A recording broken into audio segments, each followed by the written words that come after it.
Hello guys, this is Ty, aka the Flip Man. How to flip commercial buildings like houses. Your cash or credit won't matter. Everybody knows you can make money in real estate. You have residential and you have commercial real estate. Most people start out on the residential side of real estate and never gravitate to commercial.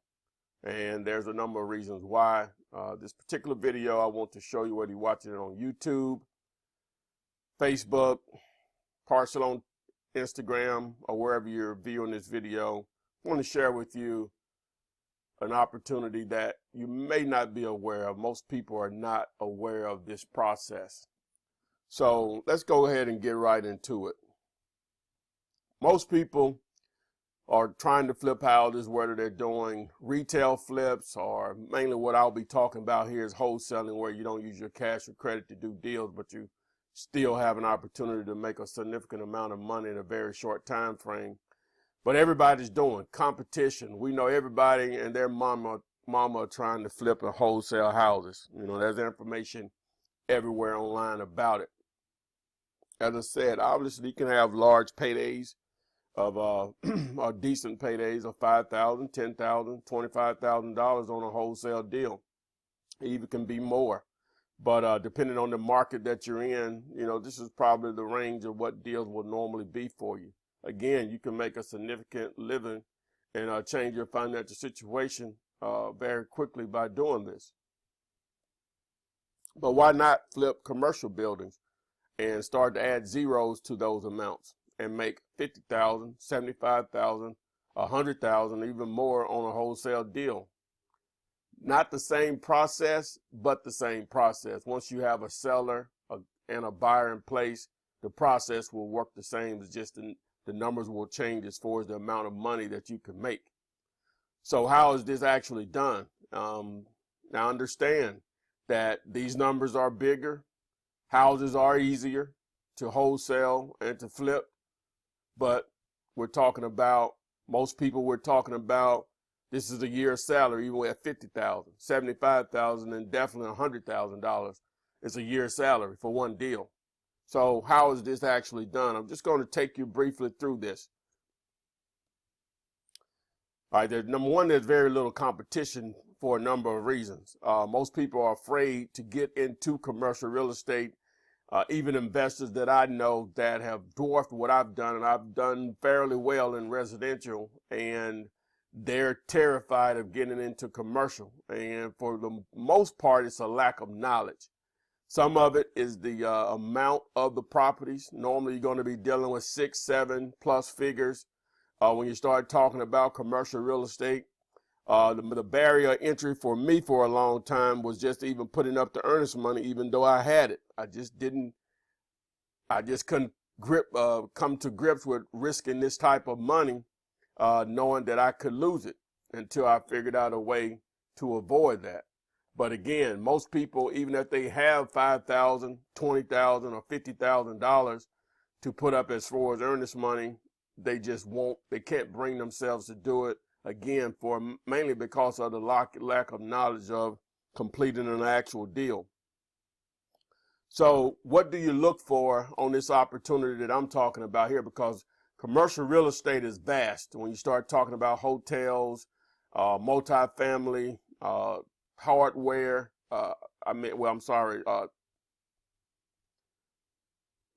vacant large storage buildings, storage facilities, malls, retail shopping centers, it goes on and on.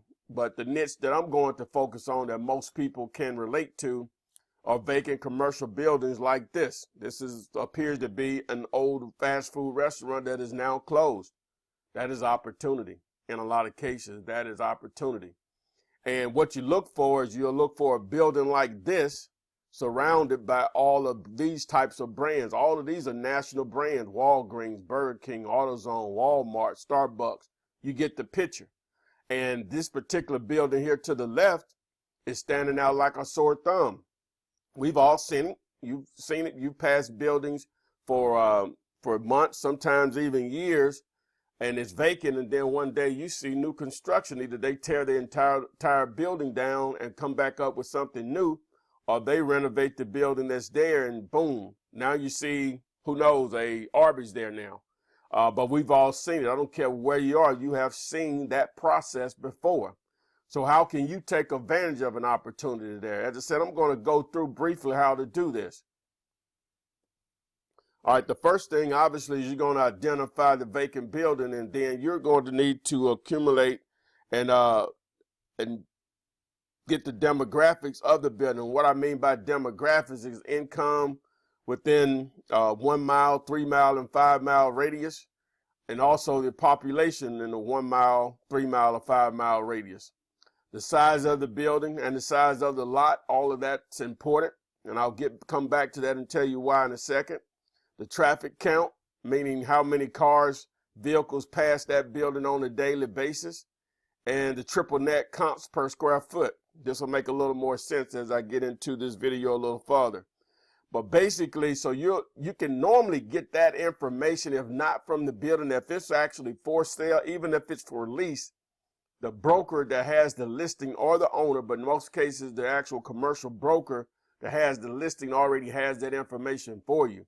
If they don't, there's normally going to be other buildings very close by that you can still gather that same information from another commercial broker. And then some of this stuff is just actually online on various websites. But once you gather that information and you know what you're dealing with, and it appears to be an opportunity there to make an offer, then that's when you'll actually make an actual offer on the property.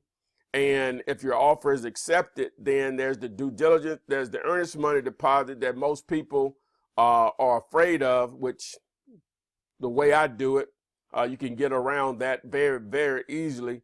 And then the due diligence period, whereas the due diligence period is how you're going to get paid and how you will determine and add value to the property. So adding value to the property, what does that mean?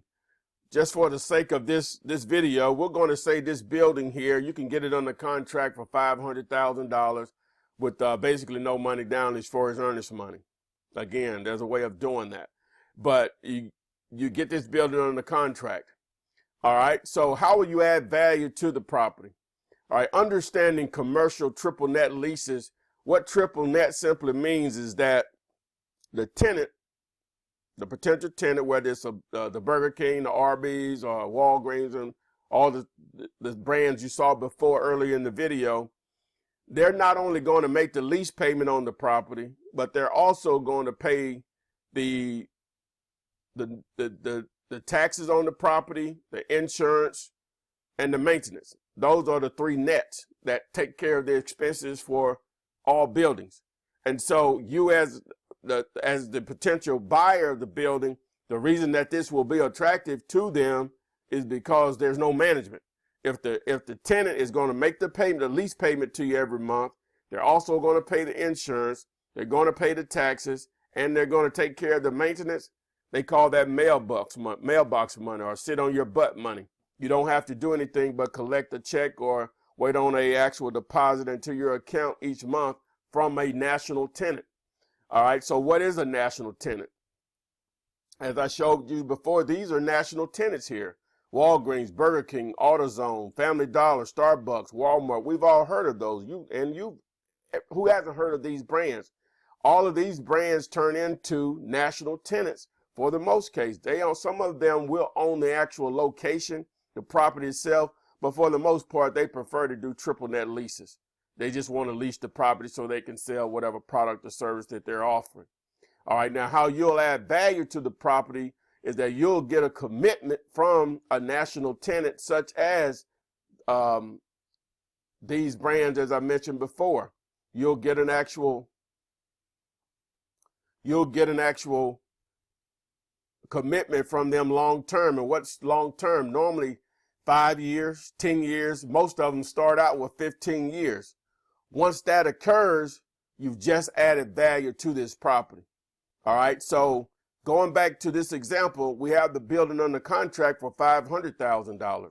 But once you get the national tenant to agree to a long-term triple net lease, the value of the building goes up. Just for the sake of argument, to make this easy, is once the tenant is committed, and it's all, as I said, it's all based on cap rate. I can't get into it because it's a little bit more complicated. You can just do a Google search on cap rate and triple net cap rates and do your own due diligence on that part of it. But now the value of the building as it sits with that commitment from a national retailer or national tenant, it could easily go from you having it under contract at $500,000, but it's worth to an investor, to a buyer, $800,000, just because of that long-term commitment.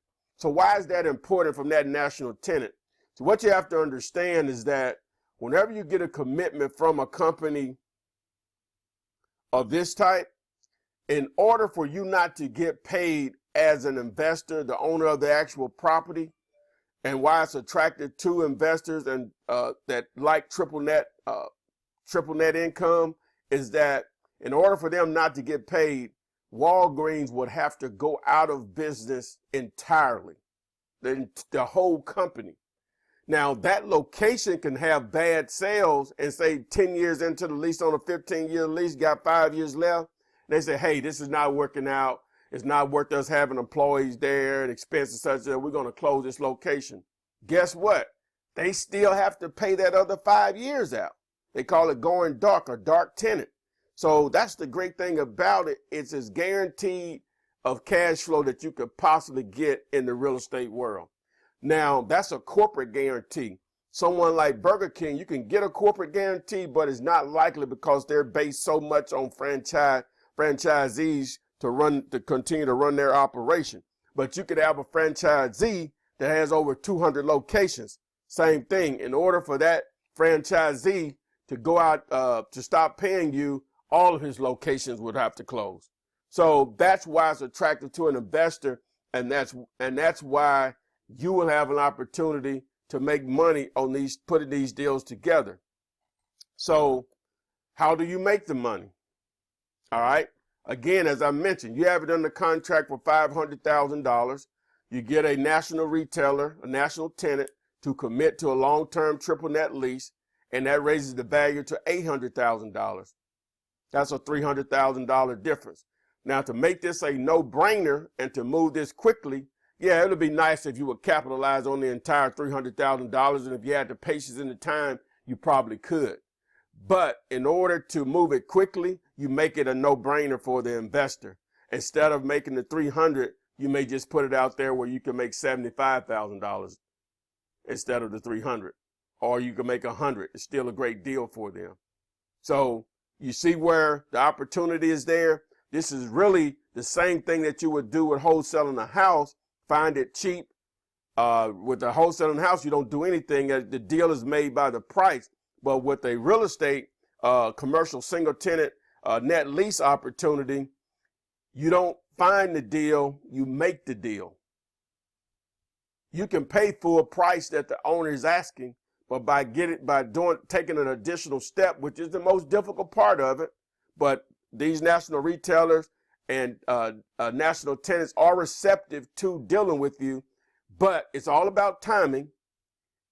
But their entire existence is to expand, because that means more revenue, more profit, more dividends for their shareholders if they're publicly traded. So their entire existence is to add more locations. It's about you doing the work to make sure that you're contacting enough national tenants. You may call the first one and say, hey, we want it, but you may be 100 in before you call. So I don't want to give you any misperceptions, but is it worth you doing that and making 75, 100K on a deal?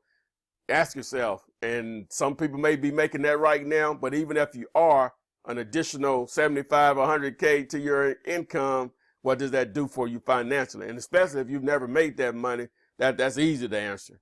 So this is it. FlipThisBuilding.com will give you an opportunity to get more in detailed and in depth in this exact process and learn how to flip commercial buildings like houses, where your cash or credit won't matter. So let's go back through this again, just for the sake of understanding the entire process. First, you locate the building. You analyze the building, demographics, size of the building, traffic count, triple net comps in the area. You negotiate Don't worry about the earnest money if you go through my system. Now, I'm giving you the nuts and bolts, so you don't need me. You can figure out the rest if you're that if resourceful and just want to do the research. But you have your due diligence period, which is normally 45 days. That's where you're going to make your money. You add value by getting a national retailer, a national tenant to commit to a long-term triple net lease. That adds value, which increases the cap rate, makes the cap rate attractive. You go from having a building under contract for $500,000. As I said, you add value by getting a commitment from the national retailer. That increases the value to $800,000. There's a $300,000 difference that you can play with. You want to know more about this? FlippThisBuilding.com. You want to get started with a coach step-by-step course? I do offer that at FlippThisBuilding.com. Now, you may be on the other side of this, and you may want to actually own some of these buildings yourself. I'm going to go through this really quickly. This is for individuals that want to own these opportunities, because this is one of the things that I do. I offer these opportunities where the tenant is already there. Not the process I just explained, but the tenant is already there. So this is for probably existing landlords on the residential side of the building. So this is not a trick question, but would you rather rent from this group or lease to this group? As I explained earlier in the video, this money can be guaranteed for 10, 15, sometimes even 20 years. Whereas here, you're renewing every 6 months to a year. Dealing with just regular people, Joe the renter, you may have multiple tenants, whether you have multiple houses or apartment building and multiple tenants. You pay the taxes, you pay the insurance, you pay for maintenance, you have to handle evictions. But if you're dealing with a national tenant, you have one tenant, the tenant pays the taxes, the tenant pays insurance, tenant pays for maintenance, no evictions, long-term leases, corporate guarantee. Company has to go totally out of business for you not to get paid for the term of the lease. On top of that, then you have a rental increase as far as escalation every 3 to 5 years. That increases the value of the property, whereas your debt goes down, but the value of your property goes up. How good is that? If this is the best form of cash flow. There's no question about that. So if you want to know more about that, just go to triplenetcashflow.com. That's triplenetcashflow.com.